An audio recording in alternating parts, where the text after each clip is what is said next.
마가는 바울의 전도 여행에 참여하였으나 인내심 없이 되돌아가는 일을 겪게 됩니다. 바울은 인내심이 없는 마가에 대하여 바나바와 격론을 벌였고 두 전도인이 헤어지게 되는 단초를 만든 장본인입니다. 그러나 디모데후서 4장 11절을 보면 바울이 다시 마가를 인정하고 로마로 부르게 됩니다. 세월이 흐르며 마가에게 변화가 있었다는 것을 알 수 있습니다. 베드로의 통역관으로 일한 마가는 그 어머니가 120명이나 들어갈 수 있는 2층집 마가의 다락방을 소유한 자로 조금 부유한 집의 사람이었습니다. 그가 예수 그리스도에 관한 복음서를 처음 쓰기 시작합니다. 여러분이 알고 있는 마가의 다락방은요, 다락방 조그만 방이 아니고 2층집, 이렇게 2층집이라고 생각하시면 됩니다. 큰 집인 거죠. 1절 하나님의 아들 예수 그리스도의 복음의 시작이라고 기록을 합니다. 마가 복음서는 돌아가지 않고 바로 돌직구를 던지는 것입니다. 예수가 하나님의 아들이고 그가 그리스도 구원자이시다. 그래서 이 글이 복음이다 라고 말하는 것입니다. 마가의 복음서의 수신자들은 로마인 이방인일 수 있습니다. 그래서 이 복음서는 매우 간결하게 기록됩니다. 굳이 이방인들에게 이스라엘의 모든 역사와 문화들을 일일이 설명하지 않아도 예수가 그리스도다라는 사실을 전달하는데 아무런 문제가 안 되기 때문입니다. 앞서 이야기했지만 복음을 전달하는 것과 가르쳐 지키는 것은 다른 문제입니다. 예수가 그리스도입니다 라고 전달하는 것은 5분이면 충분합니다. 말을 해야 듣기 때문에 믿든지 말든지 듣고자 하는 사람에게 말하면 되는 것입니다. 문 밖에서 문을 두드리는 것과 같습니다. 문을 열든지 말든지 알 수는 없지만 문을 열어주세요 라고 말을 하면 되는 것입니다. 문을 가운데 두고 이러쿵저러쿵 긴 말을 할 필요가 없는 것입니다. 그가 문을 열지 않으면 다른 문으로 가면 되는 것입니다.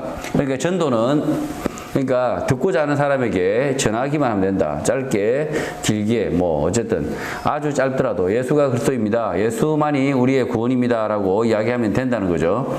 그러나 전도와 다르게 가르치는 것, 예수 그리스도의 말씀을 가르치는 것은 별개라는 거죠. 그러나 가르치는 것은 전혀 차원이 다릅니다. 자기 인생, 자기 자신을 바쳐서 함께 예수 그리스도의 말씀과 뜻을 함께 배워가는 것입니다. 하나님의 뜻을 구하는 것입니다. 그 누구도 인생의 목자가 될 수 없고 모든 인생은 양으로 살기 때문입니다. 인생의 목자는 예수 그리스도 한 분밖에 없는 것입니다. 그의 말씀만이 진리라는 것을 확신하고 그의 말씀을 알고자 함께 배우다 가는 것입니다. 누가 먼저 다 배웠다라고 할 인생이 없습니다. 그러니까 우리가 말씀을 아주 새신자가 우리 가운데 공동체에 올 때도 마찬가지입니다. 우리 가운데 누가 다 배운 사람이 아무도 없다는 겁니다. 우리도 똑같이 하나님 앞에서 예수 그리스도 앞에서 양으로서 함께 지어져 간다, 함께 배워간다라는 사실을 늙어 죽을 때까지 자각을 해야 되는 겁니다. 2절 선지자 이사야의 글을 인용합니다. 보라, 내가 내 사자를 내 앞에 보내노니 그가 내 길을 준비하리라 라고 말합니다. 예수 그리스도의 오심을 예언한 이사야의 글을 인용하여 오실 예수님, 메시아, 그리스도의 오심의 약속, 구약을 강조한 것입니다. 3절 이사야의 글 인용이 계속됩니다. 광야에 외치는 자의 소리가 있어 이르되 너희는 주의 길을 준비하라, 그의 오실 길을 곧게 하라 라고 기록되었다고 말합니다. 오신 예수가 구약의 예언의 성취라는 것을 강조하고 있는 것입니다. 4절 이사야의 예언의 인물은 세례 요한입니다. 이 세례 요한은 광야에서 죄사함을 받게 하는 회개의 세례를 전파합니다. 이스라엘 사람들이 무슨 죄를 지었길래 회개를 하라고 했을까요? 세례 요한은 하나님을 떠나 이방신을 쫓고 이방 문화를 받아들이고 이방인과 같은 모습으로 살아가는 이스라엘 곧 약속의 민족에게 하나님의 말씀으로 돌아갈 것을 촉구한 것입니다. 그래야만 아브라함과 모세에게 약속한 구원의 약속 하나님의 그 구원의 약속을 성취된다는 사실을 확인시킨 것입니다. 5절 온 유대 지방과 예루살렘 사람이 다 나아가 자기 죄를 자복하고 요단강에서 그에게 세례를 받더라라고 기록하고 있습니다. 이방신을 쫓는 삶을 버리고 하나님의 말씀을 쫓겠다는 표시인 것입니다. 이런 사람들이 유대 지방과 예루살렘에서 쏟아져 나온 것입니다. 영적 각성, 부흥이 일어나고 있는 것입니다. 그러니까 예수님이 오시기 전에 길을 예비하고 곧게 했다. 이렇게 각성된 사람들이 예수 그리스도를 기다리고 있다는 거죠. 그러니까 세례 요한을 통해서 회개한 사람들, 그 사람들이 결국은 나중에 예수 그리스도의 제자로서 줄을 서게 되는 거죠. 그래서 예수 그리스도의 그 제자로 들어오는 사람들이 세례 요한의 제자들이 실제로 세례 요한의 제자들 가운데서도 예수님의 제자로 편입한 사람도 있죠. 예. 6절 세례 요한은 낙타털 옷을 입고 허리에 가죽띠를 띠고 메뚜기와 석청을 먹더라라고 기록하고 있습니다. 굳이 무슨 옷을 입었는지, 허리에는 무엇을 하고 있는지, 무엇을 먹는지 기록할 필요가 없는데 이렇게 짧게 기록하는 이유는 세례 요한의 삶이 매우 단순하고 자신의 소명을 다하는 것을 보여주는 것입니다. 세례 요한은 자신의 소명, 부르심이 사람들에게 그리스도 메시아를 소개하는 사람, 이끄는 사람이란 것을 알았기 때문에 복잡한 삶으로부터 떨어져 광야에서 지낸 것 같습니다. 광야에서 홀로 지내며 간명한 메시지를 사람들에게 말하는 것입니다. 오늘로 치면 스마트폰, 신문, TV, 자동차 등을 모든 것을 끊고 자신의 소명을 쫓아서 예수 그리스도의 오심을 준비하는 것입니다. 세례 요한은 이후 예수 그리스도를 만나 그에게 물 세례를 베품으로 예수 그리스도가 세상에 오심을 알립니다. 자신의 소명을 다한 것입니다. 7절 세례 요한은 자신의 소명 부르심 예수 그리스도의 오심을 준비하는 그의 사명에 충실합니다. 나보다 능력 많으신 이가 내 뒤에 오시나니 나는 굽혀 그의 신발끈을 풀기도 감당하지 못하겠노라 라고 말합니다. 8절 나는 너희에게 물로 세례를 베풀었거니와 그는 너희에게 성령으로 세례를 베푸시리라 라고 말합니다. 성령으로 세례를 베푼다, 진리로 세례를 베푼다 라는 말을 오해하는 사람들이 많습니다. 예수 그리스도의 말씀, 진리, 성령을 그들에게 더하여 주신다라는 것입니다. 무당 귀신을 접하는 것, 접신과는 전혀 다른 것입니다. 성령, 거룩한 영이라고 말하면서 무당 잡신과 다를 바 없는 것을 나눠주겠다는 사람들이 많습니다. 하나님의 영, 진리의 영, 예수 그리스도와 더불어 계셨던 하나님의 말씀, 그분이 성령이었다라는 사실을 알아야 합니다. 그러니 엉뚱한 개구리의 영, 무당 잡신을 성령 받는다 착각하면 오산입니다. 제가 계속 이제 수업 밑에 오산을 이렇게 이야기하고 있습니다. 예, 오산에 가시는 분들이 많아요. 9절 예수 그리스도의 등장을 앞뒤 다 생략하고 바로 기록합니다. 예수께서 갈릴리 나사렛으로부터 와서 요단강에서 요한에게 세례를 받았다라는 사실을 전달합니다. 10절 곧 물에서 올라오실새 하늘이 갈라짐과 성령이 비둘기같이 자기에게 내려오심을 보시더니라고 말합니다. 예수가 하나님의 아들이다, 거룩한 성령이 함께하는 하나님 성자다라는 것을 말하는 것입니다. 세례 요한은 이 일을 위하여 부름을 받았다, 소명을 받았다라고 생각하고 그 위를 위하여 살았던 것입니다. 11절 예수가 하나님의 아들 성자 그리스도라는 사실을 알리는 직접적인 음성, 하늘로부터 음성이 있었다는 것을 알려줍니다. 하늘로부터 소리가 나기를 너는 내 사랑하는 아들이라 내가 너를 기뻐하노라 라고 전합니다. 더 이상 감론을박 긴 설명이 필요가 없이 정리를 하는 것입니다. 12절 예수 그리스도의 오심 등장을 말하고 곧장 예수 그리스도의 생애 고난의 이야기로 넘어갑니다. 성령이 곧장 예수를 광야로 몰아내셨다라고 말합니다. 13절 예수는 공생애를 살기 전에 광야에서 40일을 있으면서 사탄에게 시험을 받고 들짐승과 함께 계시는데 천사들이 수종들었다라고 말합니다. 예수님은 하나님의 때를 쫓아서 일을 하셨지 자신의 뜻을 쫓지 않습니다. 교회의 일도 마찬가지입니다. 자신들의 생각, 욕망을 쫓아서 교회의 일을 하면 안 됩니다. 하나님의 뜻, 하나님의 때를 쫓아가야 합니다. 예수님이 굳이 40일을 광야에서 머무실 이유가 없지만 성령을 쫓아서 사탄에게 시험을 받았다라고 기록하고 있는 것입니다. 14절 세례 요한이 잡힌 후 예수께서 갈릴리에 오셔서 하나님의 복음을 전파하였다고 기록합니다. 예수 그리스도의 등장을 알려야 하는 세례 요한의 역할이 끝나고 예수께서 직접 갈릴리에 와서 하나님의 복음을 전파하기 시작했다라는 것입니다. 세례 요한은 회개의 세례를 전파했으나 예수는 하나님의 복음을 전파했다고 구분하여 기록하고 있는 것입니다. 15절 그 복음을 마가복음은 매우 간단하게 요약을 하고 있습니다. 이르시되 때가 찼고 하나님의 나라가 가까워 왔으니 회개하고 복음을 믿으라라는 것입니다. 때가 찼다. 하나님의 구약 언약의 때가 찼다는 것이고 하나님의 뜻이 이루어지고 하나님의 통치가 있는 하나님의 나라가 가까이 왔으니 회개하고 복음을 믿어야 한다는 것입니다. 자기의 뜻대로 살아갈 것이 아니라 돌이켜 예수 그리스도가 전하는 말씀 복음을 믿어야 하는 것입니다. 하나님의 나라가 가까워 왔다라는 그 증거가 뭡니까? 예수 그리스도 그 하나님 그 자신이 오셨잖아요. 그래서 이 땅에 하나님의 나라가 이미 선 겁니다. 왕이 오셨기 때문에 이미 이 땅에 하나님의 나라가 이미 도래를 했다. 예수 그리스도가 오심으로 인해서 하나님의 나라가 이미 그러나 이제 이 예수님의 나라, 하나님의 나라는 어떻게 완성이 됩니까? 여러분의 10년 가운데 완성이 되는 거죠. 자, 예수 그리스도의 말씀을 따르고 그 말씀을 순종하고 나는 하나님의 백성이다 라고 생각하는 그 10년 가운데 하나님의 나라가 임하고요. 그리고 재림으로서 완성이 되는 거죠.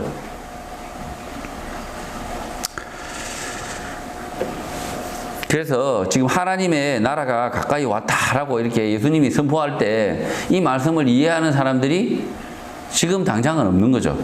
지금 마가복음을 저술하는 이 마가복음도 예수가 부활하시고 난 이후에 이 사실을 깨닫고 복음서를 기록하고 있는 겁니다. 예수 그리스도의 오심에도 불구하고 여전히 자신의 생각, 자신의 편견, 자신의 망상에 사로잡혀 신앙하는 사람들이 있지만 회개하여야 하는 것입니다. 그러니까 자신의 생각, 그러니까 구약의 말씀을 자신의 뜻대로 막 해석하고 자신의 생각대로 말씀을 생각하고 이렇게 생각하는 사람은 여전히 하나님의 나라를 경험할 수 없다는 거죠. 예수 그리스도의 말씀에 귀를 기울이고 그의 말씀에만 순종하겠다라는 사람만이 하나님의 나라를 경험하는 거죠. 16절 그 복음을 전하기 위하여 예수님은 사람을 만나기 시작합니다. 갈릴리 해변으로 지나다가 시몬과 그 형제 안드레가 바다에 그물 던지는 것을 보고 찾아갑니다. 그 사람의 직업은 어부라고 기록하고 있습니다. 그 시대 가장 평범한 직업 가운데 하나인 목수와 어부의 만남입니다. 특별한 의미가 있을 수 없고 가장 평범한 사람들이 복음을 전하는 그 일에 초대되는 것입니다. 17절 예수께서 나를 따라오라 내가 너희로 사람을 낚는 어부가 되게 하리라 라고 말합니다. 생판 처음 보는 사람인데 이 한마디로 따라갔을까요? 저는 이 한마디가 복음의 요약이라고 생각합니다. 길게 이야기를 적어서 말할 필요가 없기 때문에 긴 이야기들을 짧게 요약한 것이라 생각하는 것입니다. 예수님의 긴 말씀 가운데 이 마가복음의 저자는 사람을 낚는 어부라는 말에 꽂힌 것이라 생각됩니다. 앞서 하나님의 복음을 전파했다라고 요약을 하는 것처럼 이들의 역할에 대하여 예수님이 설명한 것인데 그 말씀을 요약한 것입니다. 하나님의 나라가 이르렀는데 너희들이 이 시대의 사람들을 이끌어 하나님의 나라로 들어가는 사람을 낚는 어부들이 될 것이다. 나를 따라 제자가 되라 배우라 라는 것입니다. 18절 시몬과 안드레는 그물을 버려두고 따라갔다고 기록합니다. 배와 그물을 옆에 있는 사람에게 팔거나 맡기지 않고 버렸다라고 기록하고 있는 것입니다. 시몬과 안드레가 들은 말씀이 구체적으로 기록하고 있지 않지만 하나님의 나라가 임하였다. 새로운 나라가 도래했다. 구약이 성취된다는 말에 깊은 자각이 있었던 것 같습니다. 그래서 그물을 버리는 특이한 일을 하는 것입니다. 원래 정상적이면요, 그물과 배를 누구에게 맡겨서라도 팔죠. 맡겨서라도 파는데, 아니면 또 이 그물과 배가 너무 보잘것없어서 냈다 버려도 아무도 주워가지 않는 아주 지금 말로 똥차, 폐차, 그 정도 수준이니까 이지 않을까. 이 둘 중에 하나겠죠, 그죠? 근데 그래도 이제 이거 그물을 던져서 배를 타고 나가서 고기를 잡고 이렇게 했던 배라고 하면 어느 정도 적어도 중고차 정도는 되지 않았을까. 예. 중고차 가니까 갑자기 광고가 생각나죠. 예. 광고 이런 거 생각하지 마시고 어쨌든 그물을 우리가 버려뒀다라는 것은 자기의 생업을 이렇게 포기하고 예수 그리스도의 말씀을 쫓아서 따라 나섰다라는 것을 이렇게 특이한 일을 보게 되는 거죠. 이제 우리 삶에도 이제 아주 이렇게 특이한 결심을 할 수도 있긴 하겠지만 지금 이 시몬과 안드레가 아주 매우 특이한 경험을 하고 있는 거죠. 19절 조금 더 가다가 세베대의 아들 야고보와 그 형제 요한을 만났는데 그들도 배에 있어 그물을 깃고 있었다고 기록합니다. 그 시대 평범한 직장인 어부들이고요. 친구들이고 가족들입니다. 20절 그들도 불렀는데 그 아버지 세베대를 품꾼들과 함께 배에 버려두고 예수를 따라갔다고 기록합니다. 그러니까 아버지 세베대가 얼마나 얼척이 없을까요? 이놈들이 일하다가 갑자기 다 가버렸어요. 예, 품꾼만 남겨놓고 이 아들, 두 싸가지 없는 아들은 빠이빠이를 합니다. 이런 게 지금 성경에 기록이 되어 있죠. 야고보와 그 형제 요한이 들은 말씀이 무엇인지 기록하고 있지 않지만 구약의 성취 하나님의 나라가 도래하였고 그 일이 나와 당신들이 이끌 것이다 라고 말했을 것 같습니다. 야고보와 요한은 아무 생각 없는 이방인이 아니라 구약의 말씀의 성취를 기다리는 신앙인이었고 그 약속이 성취될 수 있다는 말씀에 즉각 반응을 한 것이라 생각됩니다. 평범한 어부들, 그 시대 흔한 직업을 가지고 있었던 사람들이 하나님의 약속을 믿고 기다렸고 그 약속의 성취를 위하여 자신의 직업, 일을 포기한 것입니다. 그러니까 이게 이 사람들이 아무 생각 없는 사람들이 아니라 예수 그리스도 메시아 오심을 대망하던 아주 신앙인들이었다라는 것이죠. 21절 예수와 제자들은 가버나움에 들어갑니다. 그리고 안식일이 되자 예수께서 회당에 들어가 가르치기 시작합니다. 안식일에 랍비가 회당에서 구약의 말씀을 읽고 가르치는 일은 매우 흔한 일이지만 그 일을 예수께서 하기 시작하는 것입니다. 22절 무사람이 그의 교훈에 놀랐다고 기록합니다. 예수님의 가르침이 매우 특별하다, 매우 다르다라는 것입니다. 그 이유는 그가 가르치시는 것이 권위 있는 자와 같고 서기관들과 같지 아니하였기 때문이라는 것입니다. 구약의 말씀을 가르쳤는데 그 말씀에 대한 이해가 깊고 완전했다는 것입니다. 그들은 하나님의 아들 예수님이 하시는 설교를 듣고 있지만 깨닫지 못하고 랍비의 한 사람 서기관과 비교하는 것입니다. 23절 예수님이 회당에서 가르치고 있는 그때에 더러운 귀신 들린 사람이 있어서 소리를 질러 말을 했다고 합니다. 24절 귀신 들린 사람은 이렇게 말을 합니다. 나사렛 예수여 우리가 당신과 무슨 상관이 있나이까? 우리를 멸하러 왔나이까? 나는 당신이 누구인 줄 아노니 하나님의 거룩한 자니이다라고 말합니다. 귀신이 예수 그리스도 하나님의 아들을 알고 소리를 지르고 그의 설교를 방해하는 것입니다. 25절 그러자 예수께서 꾸짖어 잠잠하고 그 사람에게 나오라고 명령을 합니다. 26절 그런데 더러운 귀신이 들린 그 사람이 경련을 일으키고 큰 소리를 지르며 나왔다고 합니다.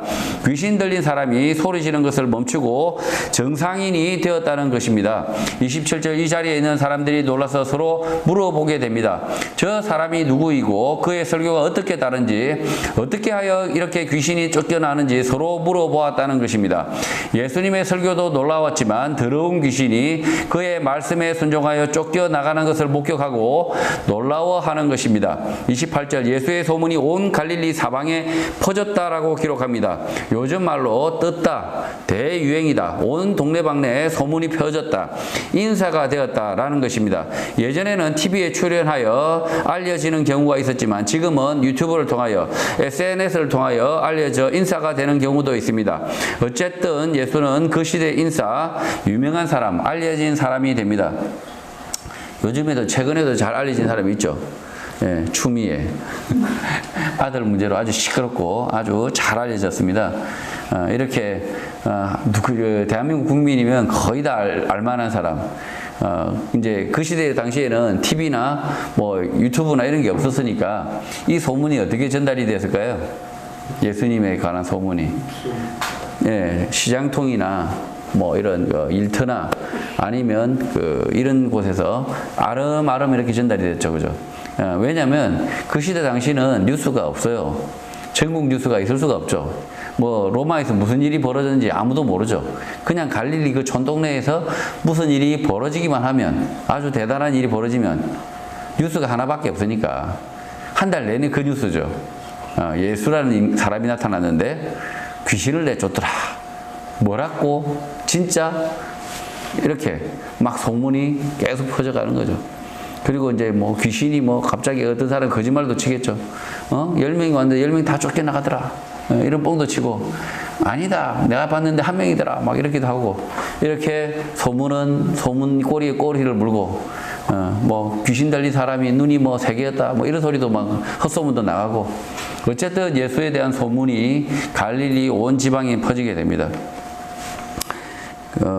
사람들이 이제 이렇게 소문에 굉장히 이렇게 목말라 있는 거죠. 이 갈릴리 이 지방에 워낙 이제 척박하고요. 아무것도 없는 동네, 이 시골 촌동네는 아주 조그마한 일만 뭐 송아지가 어떤 길동이네 집에 송아지가 태어나다가 그냥 죽었다. 그 소문, 그 사실만도 그냥 큰 뉴스가 될 거 아니에요.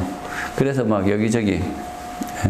그래서 이제 그런 소문들이 계속해서 이 조그만 촌동네 갈릴리 해봤자 뭐 그때 당시 인구가 전 세계 인구가 한 4억 명 남짓 뭐 기껏해봐야 전 세계 인구가 그러니까 모든 그 갈릴리 지방에 있는 그 사람도 엄청나게 많은 거예요 실제로는. 29절 예수 일행은 회당에서 나와 야고보와 요한과 함께 시몬과 안드레의 집에 들어갔다고 합니다.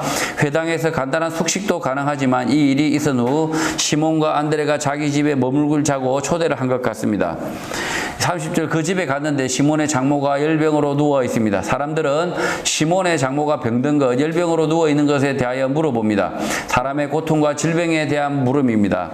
왜 예수님에게 이렇게 물어본 거죠? 왜 질병이 그 장모, 시몬의 장모에게 임한 것입니까? 라고 물어보고 있는 거죠. 왜 고통이 우리 인간에게 있습니까? 라고 물어보는 거죠. 앞서 회당에서 예수님이 구약의 말씀을 풀어하셨고 구원, 약속의 성취, 하나님의 나라를 말했을 것인데 그 약속과 질병의 관계를 물었던 것 같습니다. 31절 그러자 예수님은 시몬의 장모의 손을 잡아 일으킵니다. 그러자 열병이 떠나고 그 장모가 그들에게 수종을 들었다라고 기록을 합니다.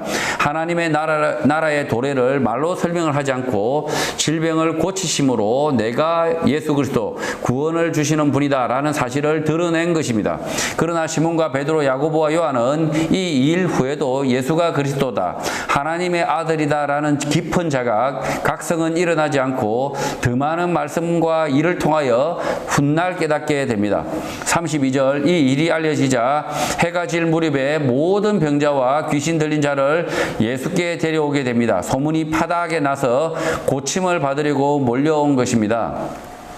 소문난 맛집인 거죠. 이제 대기표 받고 줄 선 겁니다. 이제 얼마나 맛있었는지 전국에서 한 번씩 다 몰려든다.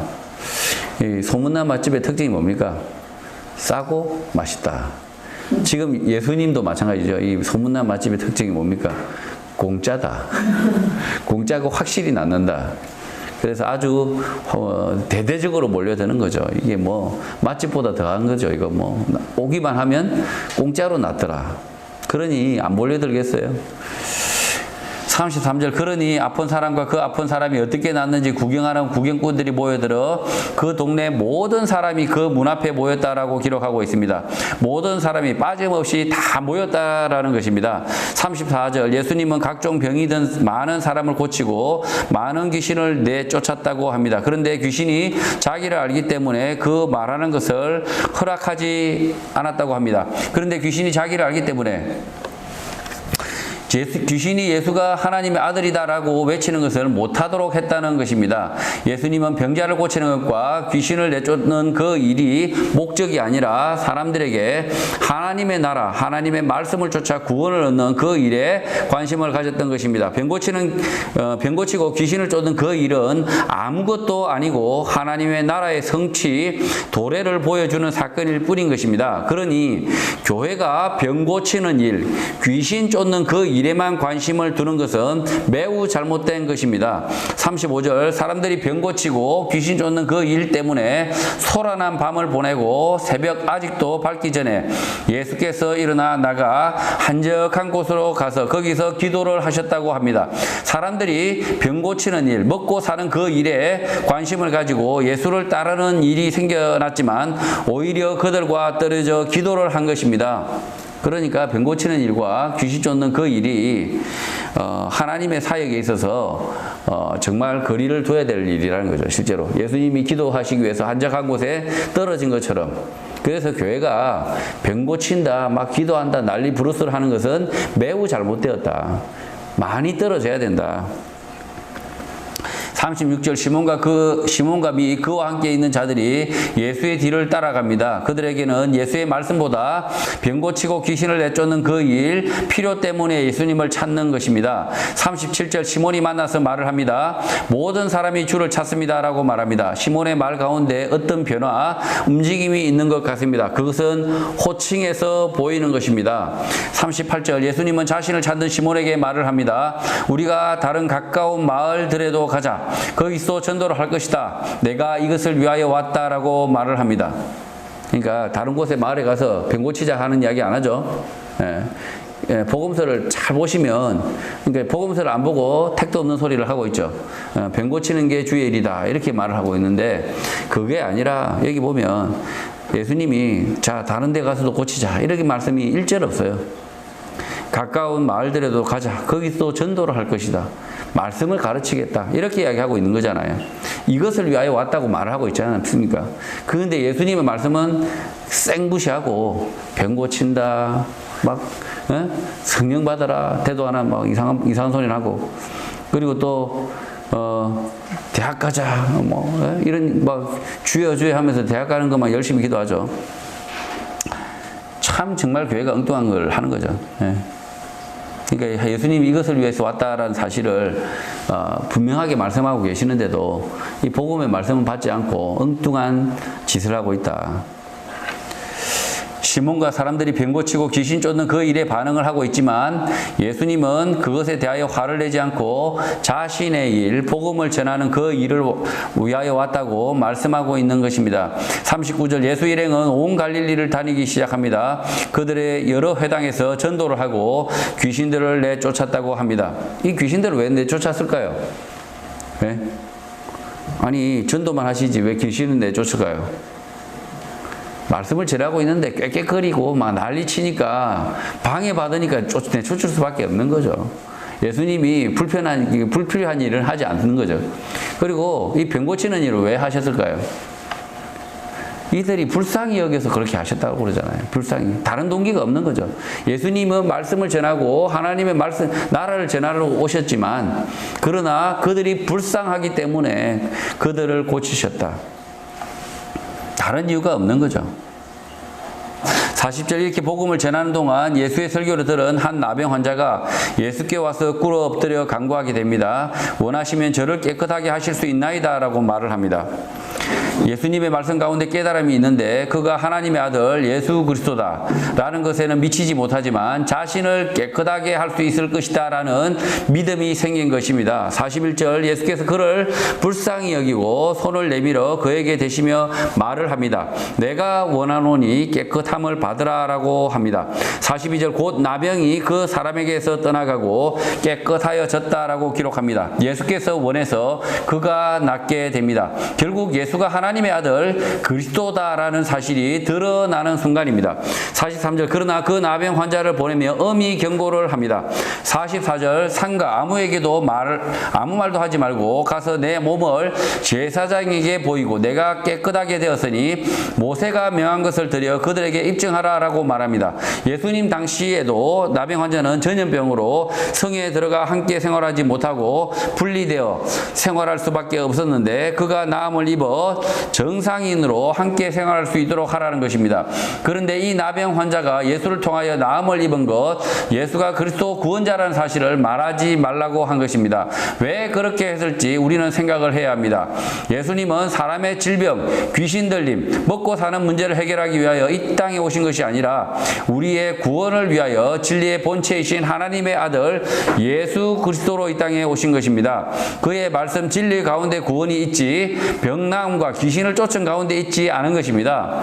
그 예수 그리스도의 손에 들린 빵이 우리를 살리는 것이 아니라 예수 그리스도가 우리를 살린다는 겁니다. 예수 그리스도의 말씀이 우리를 살린다는 사실을 분명하게 알아야 하는 것입니다. 그럼에도 불구하고 교회 가운데 엉뚱하게도 병 낫는 복음을 가르치는 회개한 일이 벌어지기도 합니다. 심지어 빵의 복음을 전하는 사람도 있습니다. 그러니까 예수 그리스도의 말씀이 우리의 생명의 양식이다 이렇게 가르치는 것이 아니라 교회가 빵을 빵을 줘서 사람을 구원해야 된다. 이렇게 엉터리로 가르치는 교회가 있다는 거죠. 빵의 문제를 해결해야 이 교회가 구원을 얻는다. 이렇게 가르치는 그 교회가 있다는 거죠. 경제 문제를 교회가 해결해야 된다. 뭐 이렇게 가르치는 교회가 있다는 거죠. 엉터리라는 거죠. 예수님은 진리의 말씀을 전하여 그 말씀을 믿고 따라 구원을 얻는다는 복음을 전하고 있는데 병 낫고 귀신 쫓는 것에만 관심을 가지는 잘못인 것입니다. 45절 그 사람은 밖에 가서 이 일을 말하지 말라고 했는데 엉뚱하게 자신이 병 나음을 전파하여 예수님의 일을 망치게 됩니다. 예수님은 다시는 드러나게 동네에 들어가 말씀을 전하지 못하게 되었고 바깥 한적한 곳에서 계시게 됩니다. 그러나 사방에서 사람들이 그에게 찾아왔다고 기록합니다. 원래 계획은 예수님이 동네에서 회당에서 말씀을 가르치는 거였어요.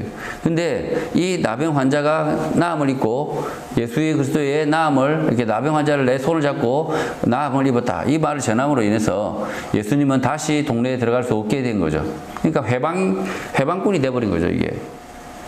사람들은 병 고치는 일, 먹고 사는 인생의 문제 해결을 위하여 예수 앞에 모여드는 것을 기록하고 있습니다. 사람들은 자신의 질병 문제에 집착을 했지만 예수님은 오히려 십자가에 달려 돌아가십니다.